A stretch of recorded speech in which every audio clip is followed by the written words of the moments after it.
नमस्कार मित्रों, आज हम बात करेंगे साक्ष्य विधि की कि साक्ष्य विधि क्या है।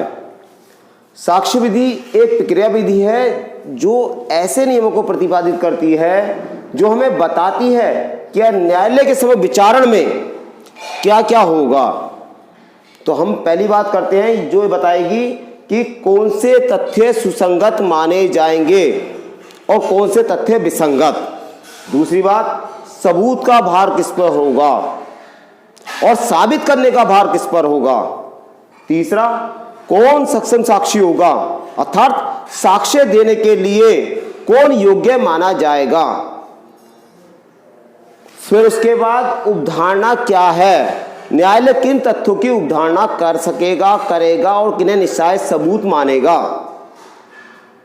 फिर साक्ष्यों की परीक्षा कैसे की जाएगी आदि। अब बात करते हैं कुछ बेसिक नॉलेज के बारे में, जैसे साक्ष्य विधि का निर्माता किसे माना जाता है। तो साक्ष्य विधि का निर्माता सर विलियम बेंटिक को माना जाता है। साक्ष्य विधि का प्रारूप किसने तैयार किया? साक्ष्य विधि का प्रारूप सर जेम्स स्टीफन ने तैयार किया था। साक्ष्य विधि जो थी 1872 में ब्रिटिश संसद द्वारा पारित की गई थी, अर्थात इसको जो पारित किया गया वो ब्रिटिश संसद में पारित किया गया था। फिर साक्ष्य विधि पर प्रथम पुस्तक किसने लिखी?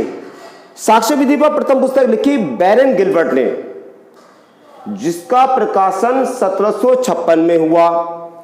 अब बात आती है साक्ष्य विधि क्या पूर्ण विधि है? यस, साक्ष्य विधि एक पूर्ण विधि है और इसका प्रभाव भूतलक्षी है। भूतलक्षी से तात्पर्य कि जो 1872 से पहले जो भी हमारे क्रिमिनल और सिविल केस थे उन पर भी इसका प्रभाव होगा। फिर बात करते हैं क्या साक्ष्य विधि लेक्स फोरी है? यस, लेक्स फोरी से तात्पर्य स्थानीय विधि से होता है, अर्थात साक्ष्य विधि जिस भी न्यायालय में विचारण चलेगा किसी भी बात का तो वहां की स्थानीय विधि के अनुसार में कार्य करेगी।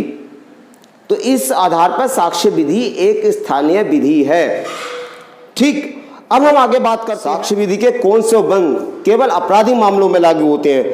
तो साक्ष्य विधि के निम्न उपबंध अर्थात ये जो हैं वो सिर्फ आपराधिक मामलों में लागू होते हैं। क्या है? संस्वीकृति धारा 24 से 30, मृत्युकालिक कथन धारा 32 से 52, अभियुक्त का शील धारा 53 से 55, साक्षी के रूप में अभियुक्त की अक्षमता धारा 120।